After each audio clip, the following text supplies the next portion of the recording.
Microjig, maker of the gripper. Work safer, work smarter. See Grizzly.com for mortising machines and cut square holes.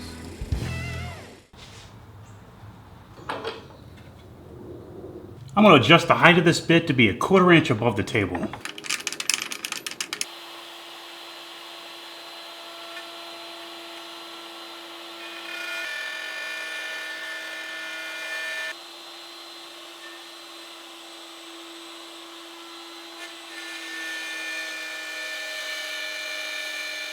I did the dry assembly just to confirm that the grooves line up all the way around the perimeter of the inside, and everything looks great.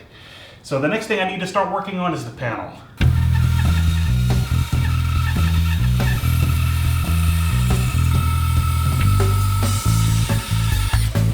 I resawed the lumber at the bandsaw that's going to make up the panel. Now I'll have a nice book match for the show face of the panel. Now the next thing I'm going to do is just lightly face join each show face or each side of the panel, and then I'll plane these to thickness. Before I glue this panel together, I'm going to edge joint each mating surface.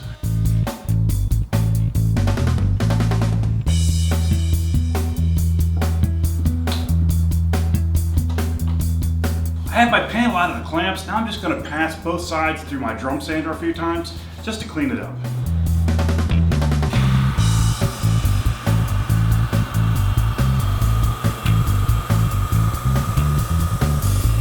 Now it's time to cut the length and the width of my panel. And what I did is I took a piece of scrap wood and I made marks for the length and the width to make it easier to set my fence to the blade. Now some people will call this story stick.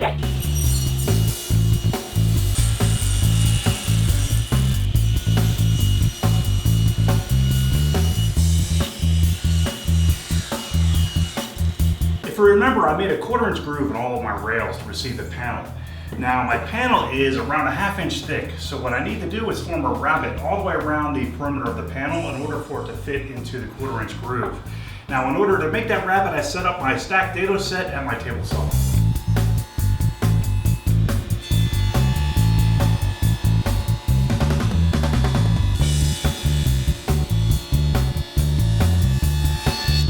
I have the panel dry assembled in the frame just to make sure that everything fits together nicely before I do the glue up. The next thing I'm going to do is break this apart and use a hand plane just to get rid of any mill marks and sand all the parts to 220.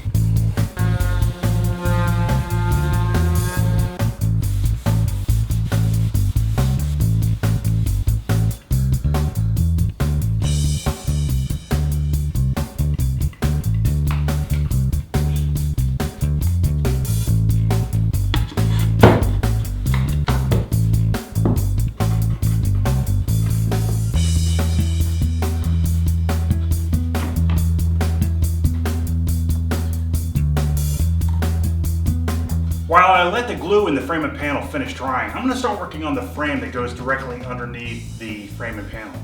And I'm hoping to get all 4 pieces from this one piece of cherry.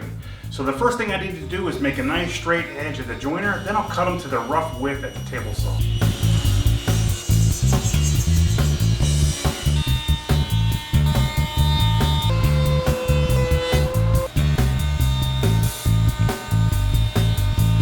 With all the frame pieces face jointed, planed to thickness, and edge jointed, I can go ahead and cut them to their final width.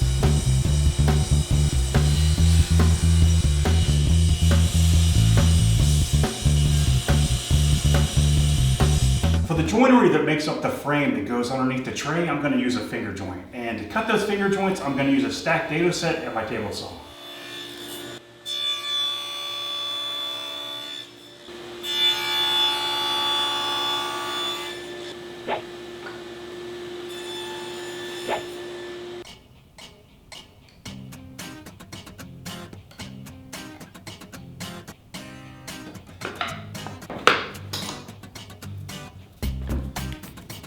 I'm going to work on the legs next, which are going to be designed to fold underneath of the breakfast tray.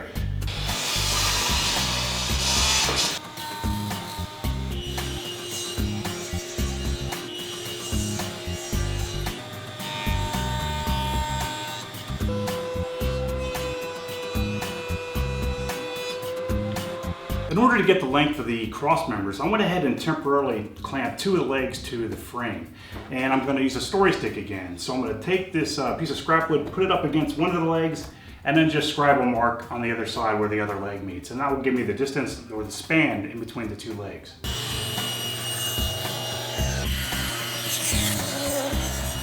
I already face jointed and planed to thickness my cross members. Now I need to cut them to length, and I'm going to use that story stick that we created earlier. All I need to do is take the story stick and put it in my miter gauge with the mark up against the tooth of the blade, and then I can lock down my miter gauge, and now I'm ready to cut the actual pieces.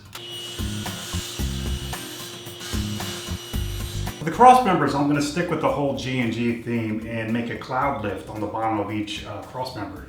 And in order to do that, I'm going to use a template. And I have a template that I've used twice already for 2 other G&G projects that had a cloud lift. One of them was my G&G desk, and the other was my G&G dartboard.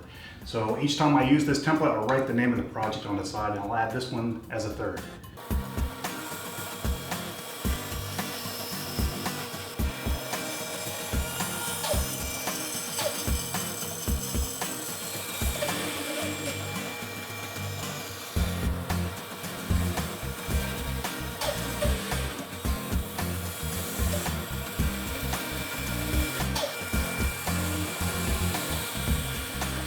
In order to finish off these cloud lifts, I'm going to attach my template with some double stick tape and use a flush trim bit at the router table.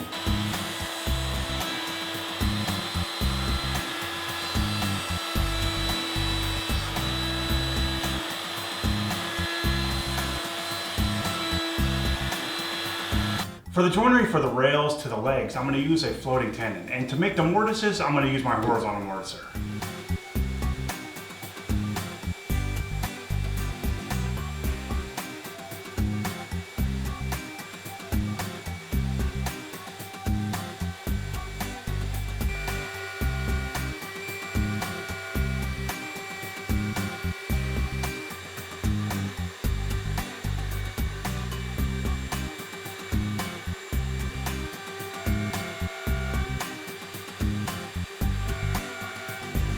I need to make some loose tenon stock that's a 1/4 inch thick, and I took some scrap wood and I milled it to the right width at the table saw, and I got it close to thickness at the planer. Now I'm going to take it the rest of the way to a 1/4 inch using the drum sander.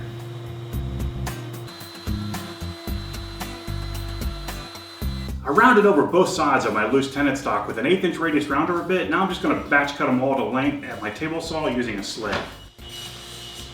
The legs are going to be attached with screws where they will swivel on the shank of the screw. But I don't want the heads of the screw to show, so I'm going to countersink those.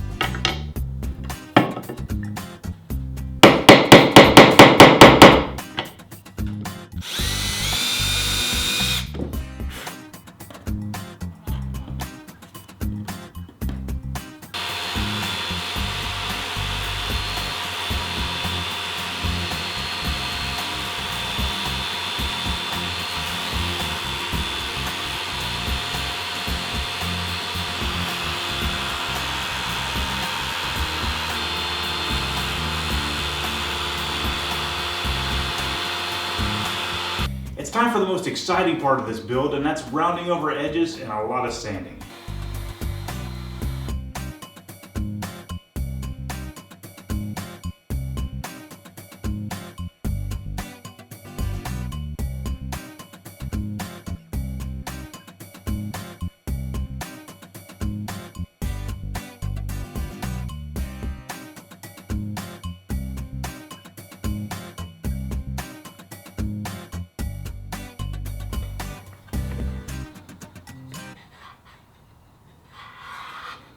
So after a coat of a mixture of boiled linseed oil and varnish, the brick for tray is finished. And I think it took a little bit longer to complete than I thought it would, but I really do hope you guys enjoyed watching this series. And if you're not already subscribed, I hope you'll consider subscribing. And also, I found out recently that some of you don't know that I have a website. And you can go to my website at GarageWoodworks.com, and I have a lot of cool stuff there that you can check out, like jigs and all kinds of neat little tips. And it's also a neat way to search my videos for past content. So thanks for watching, guys.